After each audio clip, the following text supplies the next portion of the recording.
Dear friends, welcome everyone. Thank you for joining us this week. Our session is titled The Organization of the Psyche. And this happens to be a first chamber lecture. As you know, for those of you in the intermediate level studies, if you are still part of our antechamber, of our introductory level, and you have questions, please send us your comments, send us your questions, and we will gladly address them. So let's go ahead and get started. When we speak about this thing called the organization of the psyche, Samael Aun Weor, who writes the book titled The Revolution of the Dialectic, the revolution, how is it that we get educated or learn, he says, this must be adequately understood. When he speaks of the psyche, he says we must learn to manage our energies. We must learn how to use them. We must learn to not identify. Identify with the external circumstances, with the dramas, with the insults, with the many things that happen throughout our day. So observe that as we speak of psyche, it is likely that what comes to mind is immediately the mind. Psyche, because psyche is related to psyches, and psyches, well, it has to do with psychology, and we tend to immediately see that as something related to the mind. But this goes beyond that. Because every time a thought generates, the thought does not generate at random. There is always a willful impulse that emanates and allows for the generation of thought. But it is also true that in our current state where we are so distracted and there's so many things happening around us, many of those willful impulses manifest, but they manifest at a level that is so low, below the detection capability of the intellect, that we don't see them. That is what people generally know as the subconscious. And so some thoughts may be there. We may not be perceiving them because we are bombarded with sensations and impressions from the environment, with circumstances, challenges, and we start feeling a certain way. Sometimes we feel a little down. Sometimes we feel a little in propitiation. Sometimes we feel a little desperate. Sometimes we have some nervous hysteria happening inside. And we say, I don't even know why I feel like this. And it is very true. We don't, because some things are happening at the level of the mind, but below the detection level of the intellect, and we are unable to perceive it. The subconscious is like a storm, and thus the thought manifests, the emotion crystallizes, it steals from our energies, from our creative energies. And as that happens, well, eventually we feel it in our body. And this is what we see, people carrying that weight on their shoulders, bearing with their problems and their constant worries. This is all dramatizations that happen at the level of the physicality, but they are started by an impulse of willpower that was not even seen. And when Samael speaks about the organization of the psyche, he gives us the clues on how is it that we can start overcoming that. Let me show you. It's better if I turn this on. There you go. Otherwise, it doesn't work. Let's start with children. When each one of us is born, the moment that we take that first breath, the moment at that first breath is that our soul comes into the body. I mean, the breath of life, we absorb it. For us to be able to dress in this human vehicle, we're given this vehicle, quote unquote, for free. This is a gift of the eternal feminine of the universe. It's a gift of our divine mother, a gift that we have been given so that as a soul, we can be incarnated in this dense realm of substance and that we can start interacting with each other. But the physical body has a series of senses. We are familiar with them. There are 5. The sense of sight, smell, touch, hearing. And what's the other one? Would you say feeling? Yes. Touch?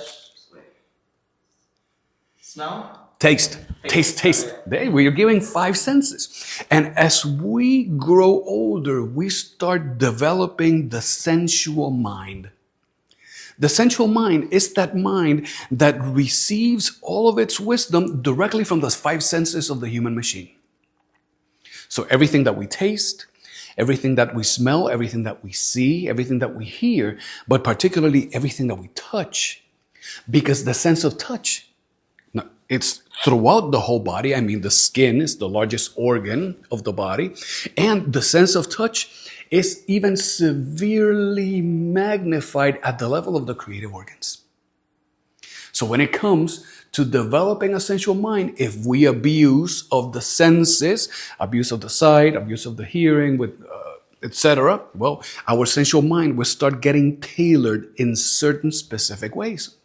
So those external sensorial perceptions allow us to then start elaborating concepts. And this can be very useful. If we happen to be in the kitchen and we put our hand on the stove and the stove is hot, the sense of touch is going to say, danger, you are hurting the body. And with that, we immediately elaborate a concept that says, if it is hot, don't touch it, protect the body. If we rely on the sense of hearing and our parents are telling us, don't do this, don't do that, because you're going to get hurt, because something is going to happen, then we elaborate a concept, and soon enough, we start responding to that. The consequence of that is that allowing ourselves only to base our teaching on the external sensorial perceptions, we start developing a subjective rationality.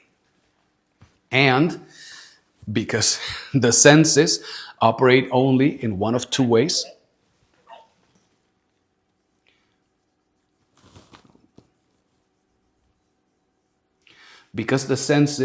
only operate in one of two ways, they like or dislike. The sensual mind then operates in a way that is binary. If it likes it, do it and do it more. If it doesn't like it, avoid it. And that grows beyond the senses into our relationships, into our dynamics, into our interactions with the environment. That is what happens. So as we grow, now that we have been given this little human body and we start going to school, this usually happens at the time that we are around 7 years old. Lamentably, in these days, some children are at school at 4 because the parents have so many needs to satisfy. But when we start with the pre-kinder, with the kinder, with the elementary school, the high school, etc., there is subjective reasoning that is given to every one of us as part of the education system. It is subjective reasoning because it is a reasoning that has no real tangibility on the reality of nature. I mean, there are many teachers who give classes on subjects that they don't fully understand. There are teachers that, having to satisfy their economic needs at home, they don't know what they're teaching and they just have a plan and they follow the plan and tell the children to just do this. So there is this subjective reasoning, and that nourishes and leads the intellect into what Samael refers to as absurdity. Perhaps you will agree with this, because if you have gone through school and you have memorized so many things in the past to be able to pass a test, and today you don't use it, you don't remember it, we can perhaps agree that it was not that useful. So, as we continue with this type of education method, as a human being, we start going void of the experience of those things that exist beyond time. Those things that exist beyond good and beyond evil. We start missing all of those things that exist in those realms where the physical senses lose the ability to perceive, and because the ability to perceive that would be only because of objective reasoning. Objective reasoning is not developed. We are taught to learn, to memorize, to repeat, to vomit information on a test so that we can get a grade, so that we don't punished, so that we can grow old and get a job and be happy. I mean, that is what is taught. So there is really no superior instruction for children within the education system. And the organization of the psyche seeks to bring us back into a space where we can expand that objective reasoning. I mean, One of the greatest things that children enjoy is this thing called the capacity of amazement. That capacity of amazement is wonderful because it moves the child into those spaces where even their vocation may exist. But with the way that we learn today, when we are told, don't listen to your senses, sit down, stay still, pay attention, be quiet, put the pencil down, learn this, we force the development of the sensual mind, and the more the sensual mind is developed, the more the capacity of amazement is lost. Because we're relying on the senses more than... Correct. Correct. If we have the ability to just perceive and suddenly you feel that moment of inspiration, inspiration. When we experience inspiration, inspiration tells you the spiritual reality of something. Intuition gives you the ability to perceive the significance of things without having to run it through logic. Okay. It shocks you in such a way that it leaves you breathless. Everybody at some point has had some kind of aha moment, like, wait, what's that? And you just get it. Difficult to explain it. And when you try to, it gets lost in the confusion of the intellect. So as children have the ability to experience that inner joy, the more we force the sensual mind, shut up, be quiet, sit down, do this, go to your room, we just take away their ability to experience all of this amazement. So the educational system as it is today, it brings falsehood into the 5 cylinders of the human machine.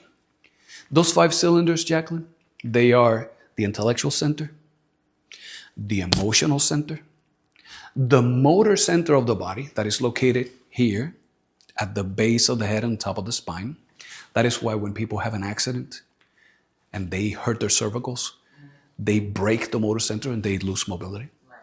There is an intuitive center that is at the base of the spine that helps regulate all of those impulses that lead to fighting or fleeing. And then there is a sexual creative center that we all know that we have.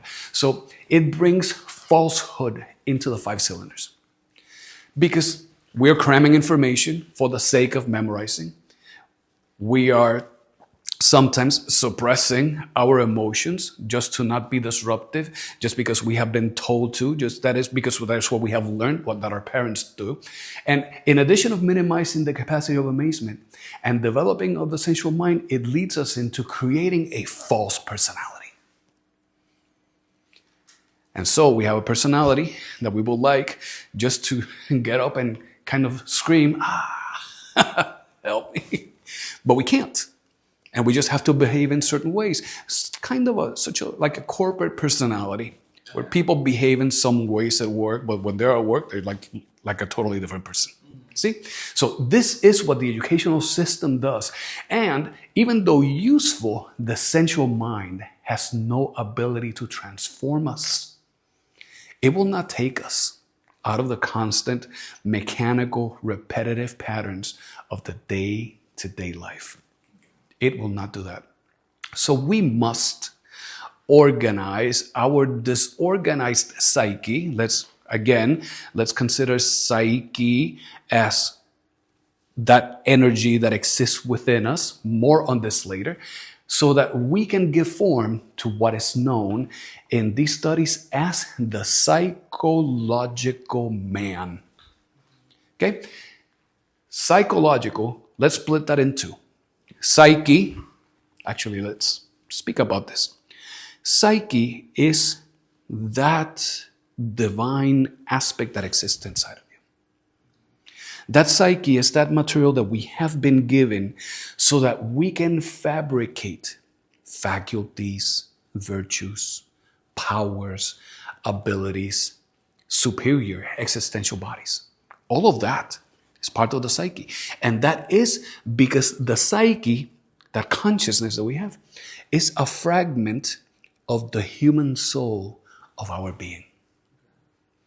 Of our spirit, of our being. The only thing that we have incarnated right now is that psyche. It is that consciousness. So splitting psychological man in two, psyche is that, and logical or logos. Logos is the creative power of the word. Logos is also the creative force of the universe.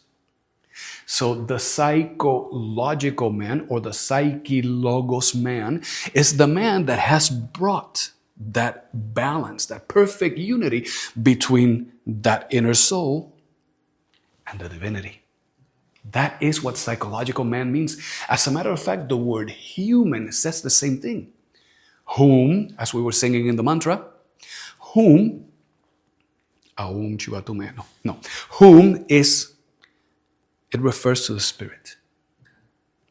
Manas means mind in the studies of theosophy.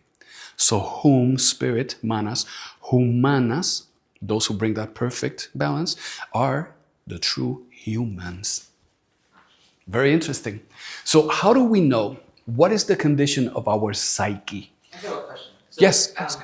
So you said the psychological is the psyche and logical, so the intellect and the consciousness? We're saying the consciousness and the force of creation, the divine force of creation. Yes, Okay. psychologos. Okay. Yes. So how can we tell on the condition of our psyche? What gauge can we use so that we can say, I need to work a lot, or I need to work a lot more? We must guide ourselves with the words of Piotr Uspensky. Uspensky, a great thinker from the late 18th century. He says, the exterior is a reflection of the interior. If we look outside and around us, what we see is chaos, filth, disorder, destruction. I mean, it's the condition of the world. That is a reflection of our own psyche. On an individual and particular level, not as a collective, but an individual particular level, we can look around in our house.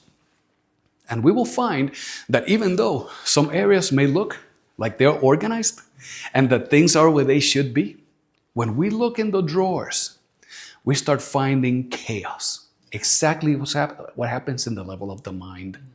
The deeper we go, like in the kitchen, that everybody has that magical drawer that is chaotic, the same happens in the mind. So we must learn to look at our exterior so that we can comprehend what is happening at the level of our psyche.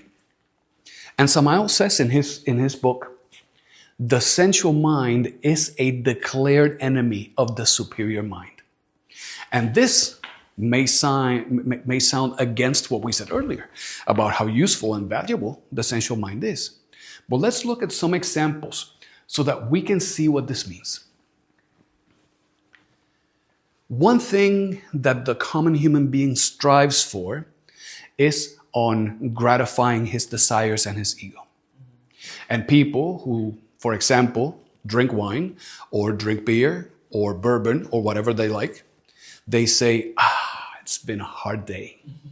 I deserve this. Yeah. I have earned it. And they go and they have their first cup. But it is so common that they identify themselves with the first cup in such a way that the second cup follows. And then the third. And before long, we have someone that is deep under the influence of a substance. And now they have seen their morality affected.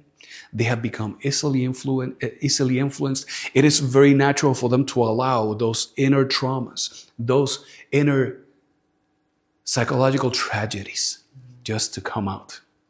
And certainly when that happens, that is a human being that, of course, is demonstrating its suffering, but it's also demonstrating lack of control. If, for example, we look at our mobile devices, our mobile devices are a good source of satisfying that inferior human desire of endless stimulation. I mean, it is so common for anyone to sit down with their mobile device and look at something and start scrolling and suddenly realize, oh my God, it's been 20 minutes or an hour. Same thing happens with the stimulation that we get through the TVs. And we can binge. I mean, nobody will say, let's go to the movies and watch a 5-hour movie. People would say, are you crazy? But people do not hesitate to sit at home and binge watch 15 hours of a show. And this is endless stimulation. This is nothing more than the auditive and the visual centers receiving a constant source of impacts, and people lost in their dreams. There's also the effect that we see on wealth and material gain. This inferior human desire to continue building wealth, to continue having more things, better things, to be constantly comparing. And they see the neighbor has some new car, and then my car now is just not as good. Or even the children. Children gets good grades, goes to school, etc. My kid just arguing, doesn't want to do his homework. And then we even compare our children. Oh, this is part of a disorganized psyche. And of course, everything that happens with unrestricted pleasure. That inferior human desire to be constantly experiencing just pleasure. Whether it's pleasure of the taste, because they want to keep eating only the stuff that they like. They don't see food as nourishment, but as something to indulge, or listening to whether music or shows or podcasts or whatever. Unrestricted pleasure. This is what happens as the result of a disorganized psyche. And the thing is that subconsciously, in the collective of humanity, we realize that this is a problem. I mean, people come together and they say, don't use TikTok or Facebook or whatever it is, because the algorithm is designed to keep you engaged, just as if you were gambling in Vegas. It is designed to suck the life out of you. I mean, we say this.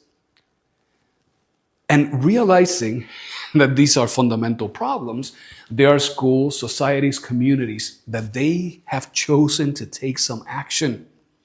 But they have chosen to take some action based on the limited ability of the sensual mind. And as a consequence, well, they try to help create these golden rules. I mean, golden rules is very generic, but these rules and values and things just to help the human change, in some cases to achieve purification, to achieve sainthood.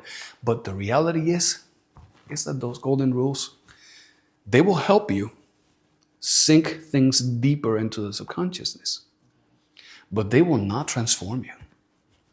So it's like you can't just reject certain things and then expect to completely transform. Exactly. I mean, we can shove them deep into the subconsciousness, but the moment that the right circumstances are present, the right cause, the right conditions show up, that stuff comes out. And when it comes out with a vengeance. This is what happens.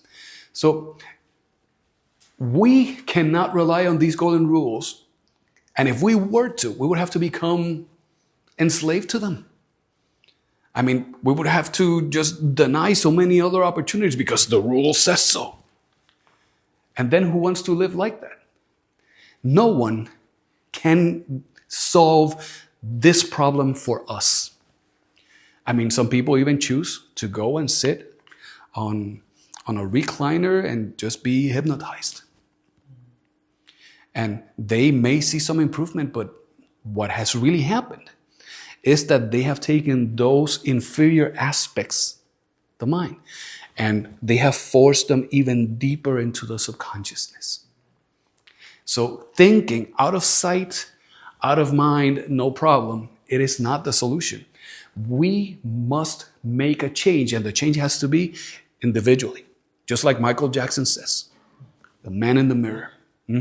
Self-observation is fundamental. And for us to be able to organize the psyche, we have to look at the facts of our life. We have to look at the facts of our relationships with others. We have to look at the facts of our interaction with our spouse, with our children, with our community, with the environment.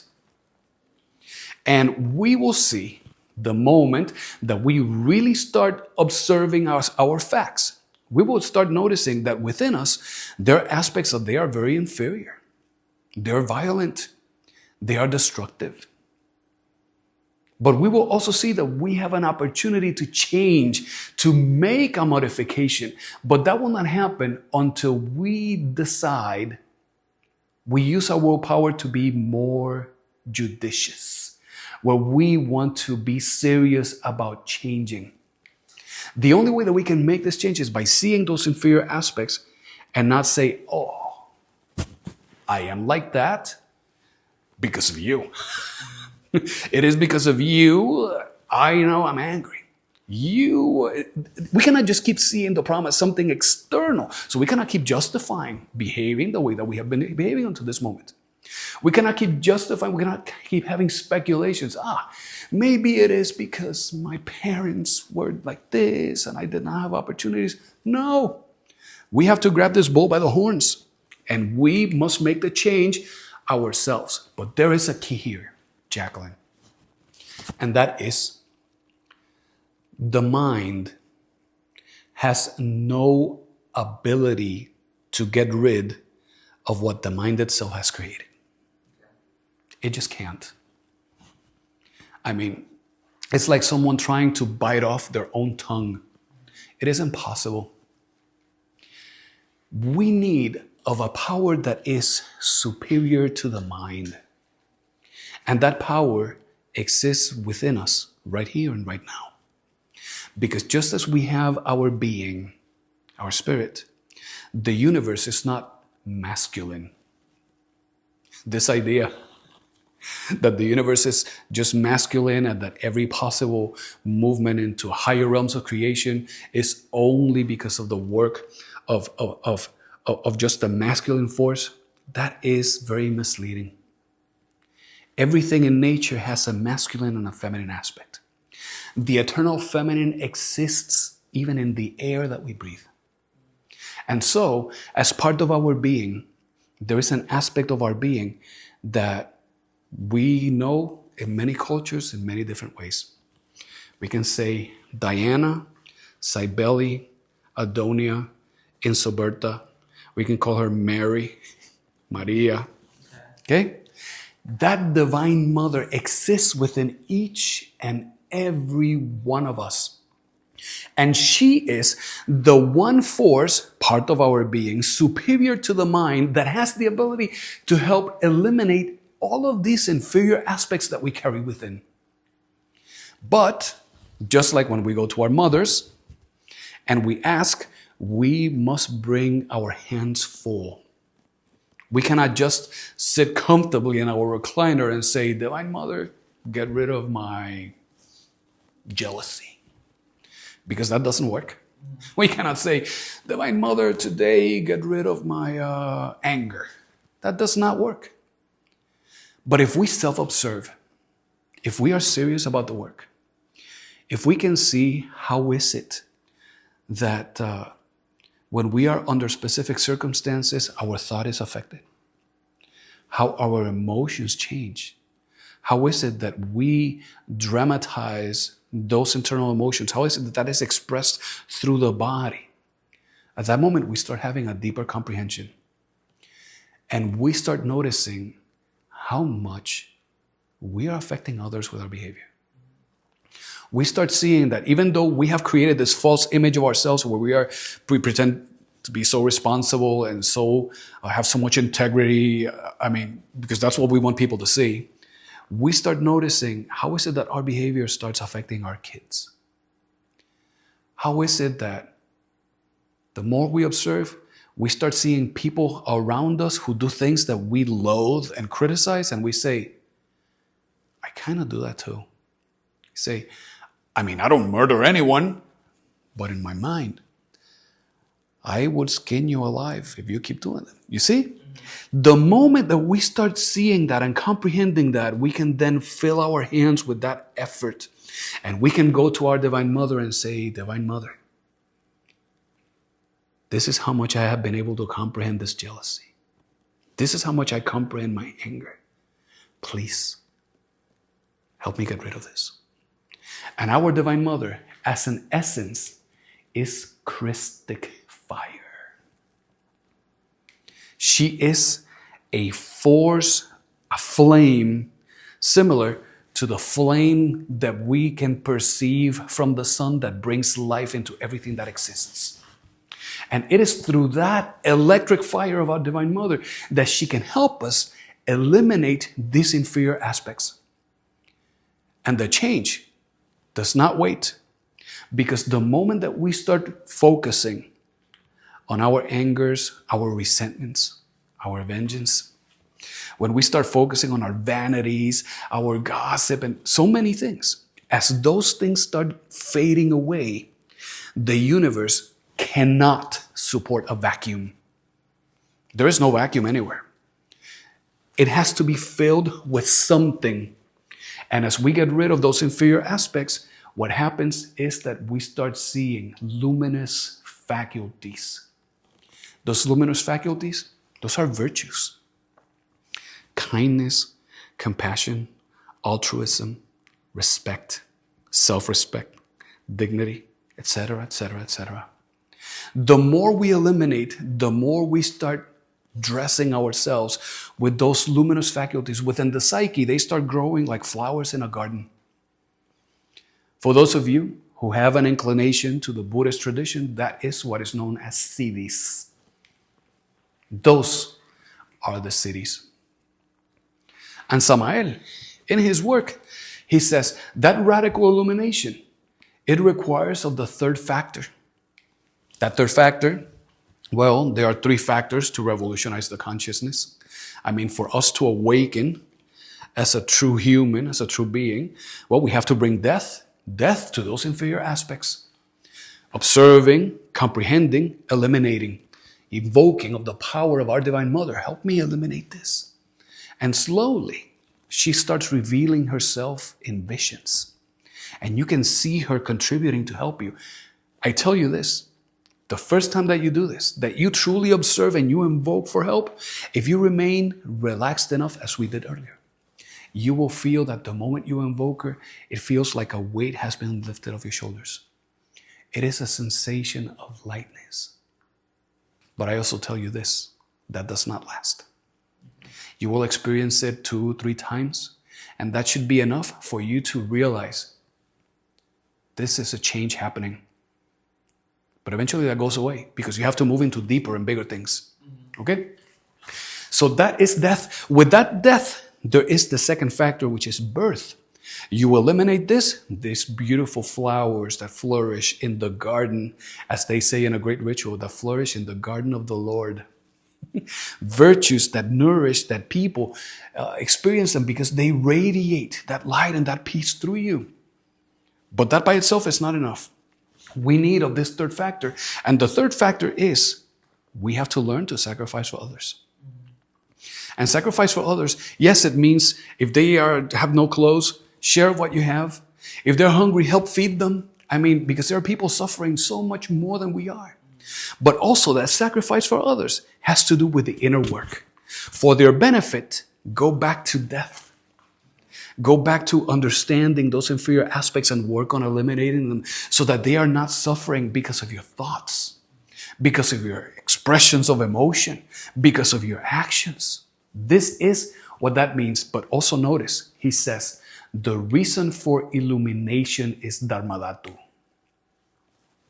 For those of you in the intermediate level and in the advanced levels. Why is it that we are seeking illumination? We are not seeking illumination as a desire, because it is impossible to have a desire to be illuminated. I mean, you can have desires to have powers and faculties. Yes, many people have that. But desire for illumination, that is only manifested as a longing for the consciousness. And the reason for illumination being Dharmadhatu is because Dharmadhatu is the experience, the access, getting ourselves lost within the vastness, the totality of reality. Dharmadhatu is the ultimate nature of existence. It is the greatest degree of purity that we can experience. If you have ever heard of nirvana, okay? Dharmadhatu. Nirvana is part of that Dharmadhatu. Because there, of course, there's nirvana, where the great illuminated beings enter and they experience that eternal bliss, that unexplainable joy. But there are also super nirvanic realms. The perfect masters enter into the realm of nirvana, but the masters of perfection, they enter into the supra-nirvanic worlds. And even those who are even more perfect, great masters like Jesus, they enter beyond the supra-nirvanic worlds. They become something known as Paramarta Satyas. They have the greatest of the wisdom, the greatest of the happiness. They have the greatest expression of expansion. I mean, that cannot be explained. So this is Dharmadhatu. Dharmadhatu is the true nature of mind and existence. That is, as explained by the Madhyamaka schools. And if you are part of the Vajrayana Buddhism, that is the luminous emptiness interwoven in causality. As you can see, Dharmadhatu is not something for the mind. The mind cannot conceive that. More so when we are so influenced by the sensual mind. So what then? We are not condemning the sensual mind. The sensual mind is so useful. It keeps us alive. It reminds us to eat. It reminds us that the rent has to be paid. It tells us when to get dressed. It helps us comply with the duties of life. It tells us when there are dangers. I mean, this is all super useful. But the key here is, if we have a sensual mind and we're grateful for it, how do we use it? Well, we must manage it intelligently. And that means we must dominate the sensual mind. The sensual mind should become an instrument of the consciousness, not a force over the consciousness. Okay? And there's a great example. We are showing here this image. This image is back from the 14th century. It's a beautiful picture. And what we see here is the great master Jesus being tempted as he was experiencing those 40 days of fasting, as maybe you have seen in the scripture. But the great master Jesus was tempted 3 times. The first time that dark entity tried to tempt the master of all the masters, he said, if you kneel before me, I will give you all this before you. Jesus said, dude, really? Don't do that. And then he said, if you get on top of that church and you jump, I'm sure that God is going to send his angels so that they hold you and protect you, because it has been written. And Jesus said, dude, please, you got to stop. All right? And the last time that he tempted it, the worst of the great master were Satan. It has been written, you will only obey and adore the Lord your God. We tend to see these creatures as combative. They are. We tend to see them as a problem. They are. But they also serve a purpose.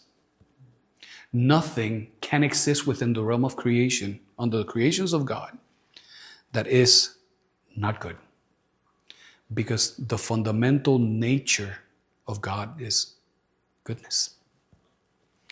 But here, because the lives of the masters are given to us as a continuation of symbols so that we can learn from them, we also have these sources of temptation around us all the time. And they whisper in our ear. Don't let them say that to you. They whisper in our ear, are you not going to do anything about this? They whisper in our ear, are you really want to wear that? Don't you want to wear this? Don't you look better with this? I mean, those temptations, they are very subtle. Just like those temptations were subtle to the Master of Masters. And we must learn to see that. And only when we self-observe, we can start perceiving what is happening.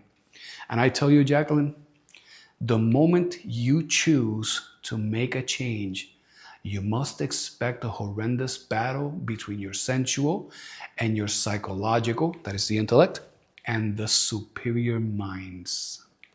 The superior mind is the inner mind. The inner mind is the one that is capable of receiving the guidance of the innermost. In those deep moments of inspiration, that is the inner mind that has received. The consciousness fills itself with the wisdom that comes from that inner mind, but we must awaken it. Is the superior mind and the psyche similar, or is those No. different? Okay. No, the psyche is the consciousness, Okay. the essence. That is the material that we have been given to fabricate all of these great things. The superior mind, that inner mind, that is the connection with the mind of the innermost. Yes, that is the direct connection with the human soul of the innermost, with the spiritual soul of the innermost. Yes, yes, yes. At some point later, we're going to discuss the sensual, the intermediate, and the inner minds. Yes, it's a whole day dedicated to that. But how is it that we can bring this sensual mind under control? Well, first of all, we must learn to deny the mind and the sentiment the opportunity to react. We must learn to refrain. Somebody is pushing your buttons. We have to learn to take a deep breath, and just as we learned today, at that moment, in an instant, invoke the innermost and say, Divine Father, bring back into my body that deep sense of relaxation, so that we can be there and simply perceive. Okay? And as they insult you, they say, we must realize, I'm not going to be more or less because of what anybody is saying. I mean, Thomas of Kempis, he wrote a book titled The Imitation of Christ. And he says, I am neither more nor less than because of the words of those who praise me or criticize me. So we must learn to find that inner grounding. And the only way that we can do that is by denying the mind and the sentiment the opportunity to react. When we refrain, something magical happens inside of us. And that creative power that exists in us, rather than it being sent in the wrong ways, because I would imagine, Jacqueline, that at some point you may have exploded in anger at some point in your 20 years of life. Maybe once or twice. And we can all give faith on how explosive and destructive anger can be. Mm-hmm. It is super powerful. But the problem is that all that power goes against us. Mm-hmm. The same thing happens with our suspicions and our judgments and our criticisms. We're taking of our creative energy and we're sending it in the wrong directions. But when we refrain, the moment that we deny the mind and the sentiment the opportunity to react, that refraining takes those energies and sends them in a different direction. Rather than outside, it brings them up and in. And the more we go through these tests, the better we get at dominating the mind and the sentiment. The more we refrain, the more energy we accumulate for our work. Look, let me share with you this story. This is a story of Samael. This is like in the 1960s. He says that he was in a car. There was one of his students. His name was Rafael. Rafael had a car, kind of a beaten down car. And one day, they were driving in one of the highways in Mexico, and they were on the leftmost lane. There was a lady on the rightmost lane. And the lady decided that she needed to make a turn. So from there, she crashed against them. The lady got out of the car. What have you done to me? The driver was like, are you crazy? You did this. And they got it. The lady wanted them to pay for the damage in her car. And the driver, the one was saying no. And this went on for more than an hour. Somebody put his hand in his pocket. He said, lady, how much do you want to get this fixed? She said, 300 pesos. It went like that. Gave her 300 pesos. Just for reference, 300 pesos hit like, I don't know, $15. Okay? 300 pesos. The students that were in the car were like, what are you doing? We cannot encourage this. He said, look, we cannot keep identifying with these circumstances. We just keep wasting energy. What has happened here? Some minor damage. The woman took the 300 pesos. She drove away. No problem. Samael says, if we had not done that, we would have been there for hours. The police would have showed up. We would have had to go to court. Our days in the future would have been affected by this. No, you want this? Just go.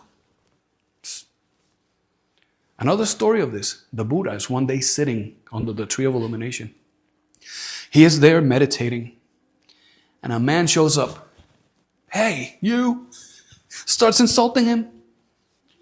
The Buddha looks at him and says, somebody brings you a gift, and you do not accept the gift. To whom does the gift belong to? The man stands back, perplexed. He says, to the one who's giving it? Buddha said, yes, I don't accept your gift. The man took his anger and walked away. You see, this is the dominion of the mind and the sentiment that we must bring into our life. Because if we keep identifying with circumstances and we keep exploding in anger, I mean, it is so easy these days to do that, what energy are we going to have so that we can organize our astral body? How can we unfold consciously in our astral body if we just keep going with the flow and we just keep getting angry every day or get passionate watching shows and crying before the TV? We drain our emotional center. There's no organization of the astral body. How can we create an individual mind if we are taxing our mind with so much chaos? I mean, we cannot organize a mental body if in the meantime we dedicate 3 or 5 or 10 hours to be watching the crazy of the news that we see today, every day. It will not help. And what about organizing a body of willpower? We cannot create our body of conscious will if we don't stop our ill will towards other people, if we don't stop our mechanical antipathies. That means you see someone who you have never seen before, but for some reason, you just don't like them. It's like, who do they think they are? I mean, we know a story of a friend. He was at church. He says, man, I was at church, and this guy walked in with a thick head of hair and a thick mustache, and he thought that he was so strong, just rolling his sleeves and walking like he owned the... Who does he think he is? I said, who was that? I said, I don't know. So, what? But what do you care?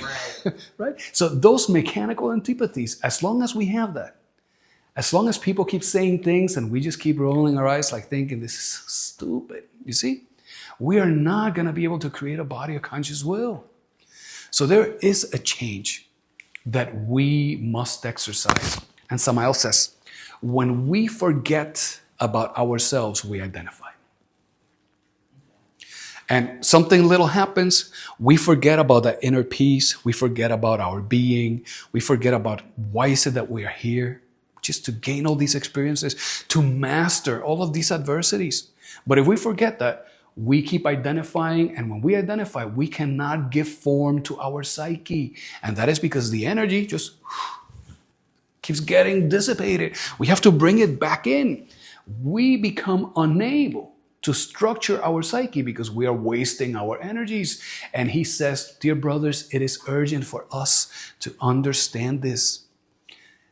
If we eliminate from our psyche those inferior aspects, that is the equivalent of looking at a drama and removing the main characters. If you remove the characters, the drama cannot play. If we go to the movies, and the movie is supposed to be of the Avengers, and the Avengers are not in the movie. It's not a movie of the Avengers. So the same thing must happen in our psyche. But when it comes to these studies, there are many people who have placed the value of the work somewhere else. And some people focus on dedicating themselves into developing inferior powers. They want to be able to control people's minds. That's black magic. They want to be able to do magic to bind someone so that they feel love forever. I mean, that is holding someone against their will. That's black magic too. I mean, they want to be telepathic. They want to be clairvoyant. And they read books and they go to seminars. And at the end of the day, they're neither telepathic nor clairvoyant. They keep making mistakes. So this is an absurd waste of time. What we must do is focus on developing the interior man. And Jacqueline, it is referred to as the interior man because man is an epicene noun. I mean, it includes both men and women. Okay? So we must focus on developing that inner man. That is what is essential. Because when that inner man is developed, all the faculties come as a side effect. It is impossible to develop the inner man and not be clairvoyant, clairaudient, telepathic, to have dominion over the elements of nature, to unfold consciously in your astral body, to move into the higher dimensions. That all happens by definition of the interior man. So the interior man is fundamental, and it is achieved only through the organization of what? Our energies. By the organization of our soul.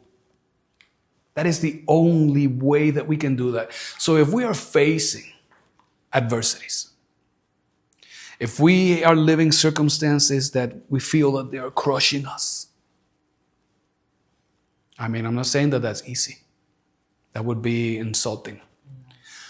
But we are not victims here. This is not our first life. As we speak later on the topic of the transmigration of the soul, you will see that once we receive a human body for the first time, we are all given many lives so that we can go over these things and demonstrate that we are indeed making a change and growing. That we are taking steps in that ladder that takes us from matter to spirit. And what happened before, the chaos that we created before, is going to happen again. The consequences of that chaos applied back then, and now we're going to experience them here. So what this is saying is, we're not innocent to all the stuff that is happening to us. And because of that, we must learn to accept these things called karma with gratitude. We must learn to extract the lesson from that. Somebody insults us. I mean, we have insulted plenty. Somebody is abusive to us. We have abused others. I mean, we're not advocating stay there and take a beating. No, but we have to recognize if I'm getting beaten now, I must have beaten someone before. If somebody's stealing from me, I must have been stealing from someone before. Or I may still steal. I mean, people take stuff from work, like markers and notebooks and computers.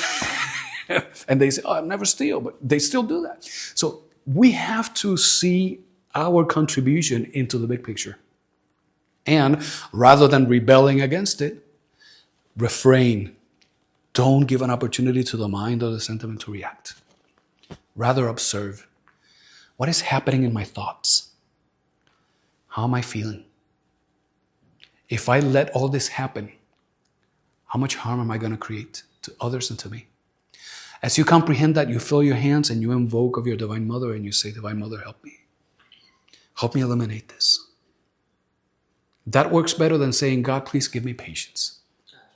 Because when we say, God, give me patience, God says, grant it. And suddenly people start going crazy around you.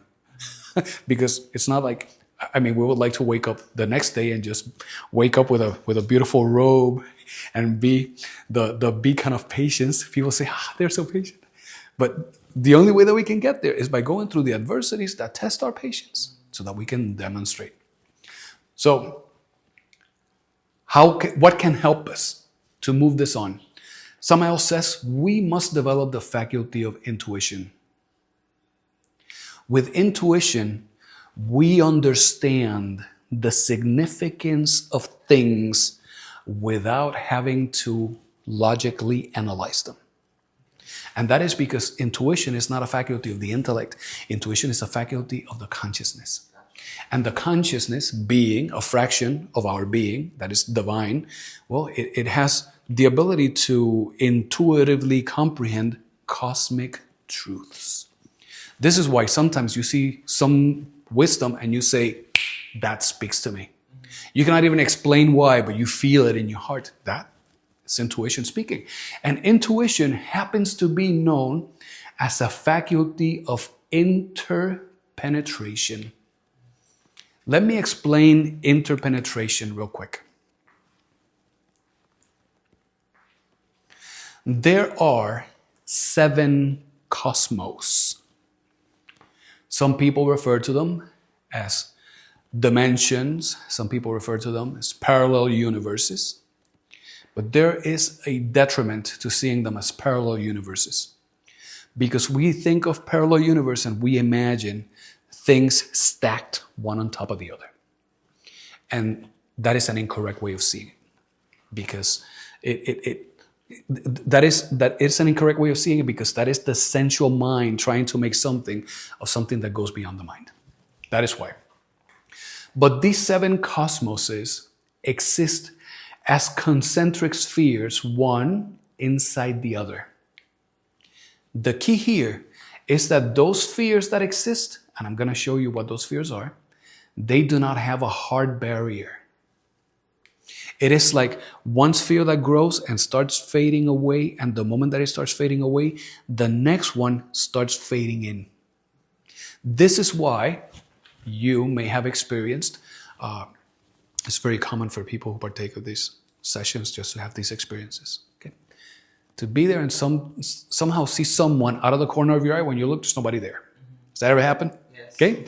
That happens because here in the 3rd dimension, which is this realm of dense substance and physicality, known here as where we are, the microcosmos. Okay?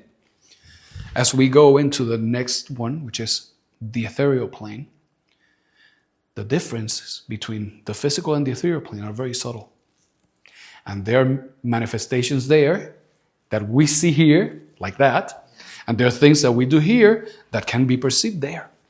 I mean, St. Francis of Assisi, he was notorious because he could speak with animals in a language that is more of the ethereal plane. Because he would levitate. St. Francis of Assisi, he would surrender himself in prayer in such a way that the emotion was so superior that he would break away from the 3rd dimension into the 4th one just by permeating, and he would just levitate. And his helper would bring him lunch to the church and would be angry at him, sitting at the pew with the food, because he's there, he's waiting for him to come down to eat.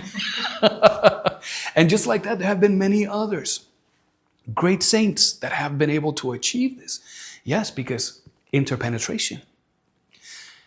Those spheres, they exist one within the other, and they overlap, but they do not create disturbance. Because after all, the word cosmos means organization. It means order of worlds. And each one exists within the other as interpenetration. This is the tree of life. For today's purpose, we're not going to cover this, okay? Because this can take us into a rabbit hole, okay? But just know that at the very top, in this first order of worlds, it is here where we see where creation emerges and starts. This sphere right here, this is known as the realm of the gods and goddesses, what in Hebrew they call the Elohim. Here is where we have the expression of our innermost, of our divine spirit, our spirit with its spiritual soul and its human soul, right there. This is the realm of the mind, the astral plane, the ethereal plane, and then this is us.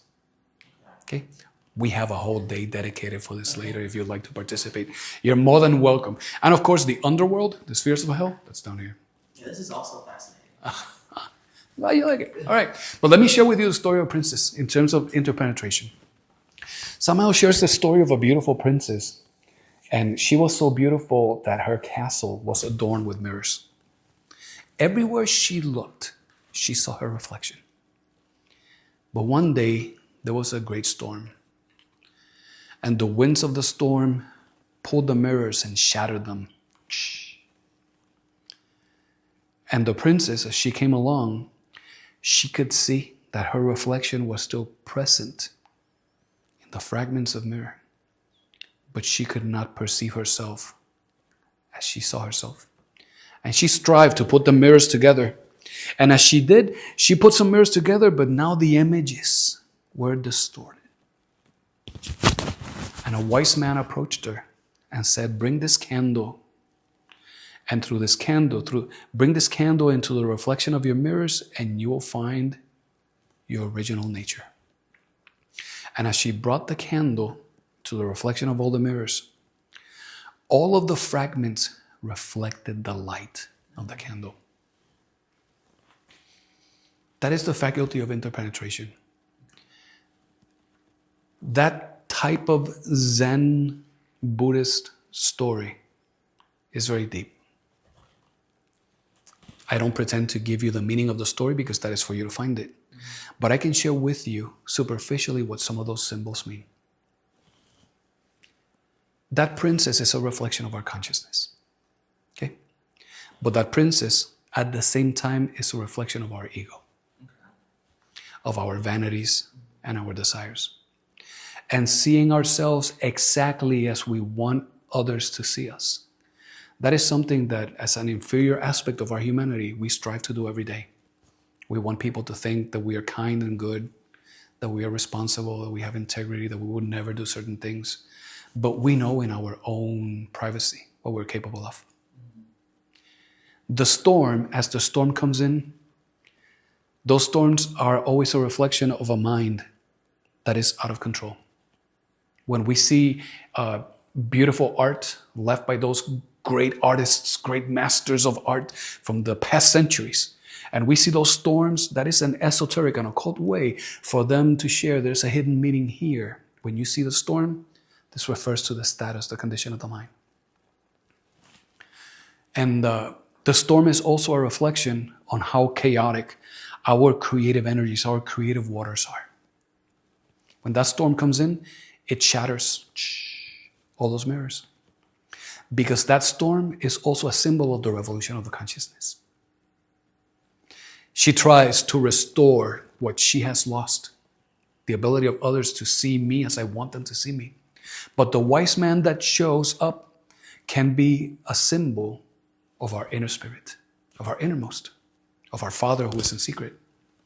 And he says, bring this light, the light of wisdom, the light of the consciousness, and see its reflection, and you will find yourself.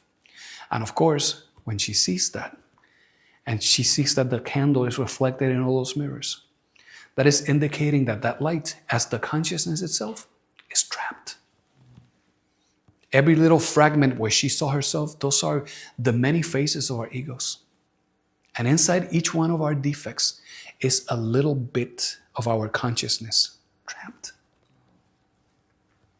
We must bring all that back. Never mind the mirrors. We have to bring all of that light back so that it can emanate directly from the source. And that is what we are seeking to do. Let's go ahead and let's close.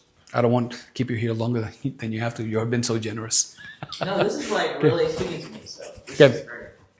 So to close this, listen, please, students of the higher levels. If all creatures can be reflected in the mind of a Buddha of contemplation, because he has no more psychological aggregates to eliminate, then he achieves through intuition that which we could define as omniscience.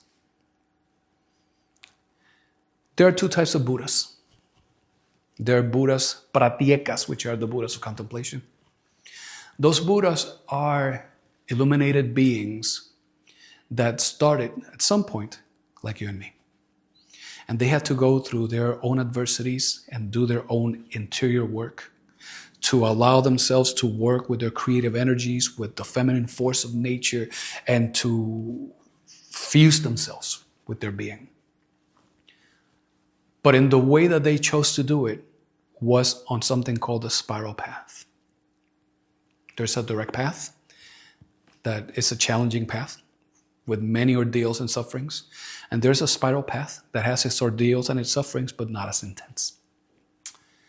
And those great masters, in their development as Buddhas of contemplation, they become devas of nature, angels, archangels, thrones, virtues, powers. They have influence over communities. I don't know if you ever had the chance to experience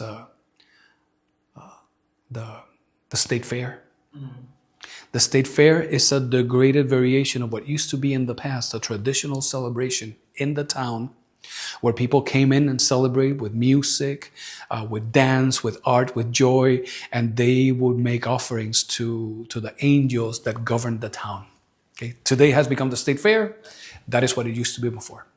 In Spanish, a fiesta, party, a celebration, patronal, a celebration to the patron. Those gods are known as penat gods. So these are some of these beings. They rule over the elements of nature. They have different roles. Those are the Buddhas of contemplation. The other Buddhas are the Buddhas of compassion. Those are known as Buddhas Maitreyas, like Jesus. These are masters that have taken the vertical path. They always come back and they work intensely for the benefit of humanity. And these Buddhas of contemplation, what Samael is saying, when they have no more ego, what they achieve through the faculty of intuition, through that ability to interpenetrate, is just to manifest themselves everywhere. That's what it says. All right. So we just took this from a lecture that Samael shared many years ago. It was titled The Organization of the Psyche. But certainly we can see here the fundamental elements that can help us to fully transform. Have any questions? I have a lot of questions. I have to organize my thoughts. Yeah, it's a lot to take in. Yeah. So I was going to ask you though, is there just getting started and trying to learn more about consciousness? Is there stuff that you would recommend reading or?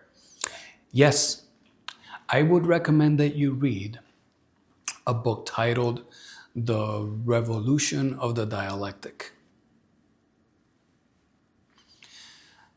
That book is available through Amazon. Those are very cheap books. Could be $6, $7. But if you go to a webpage, glorian.com,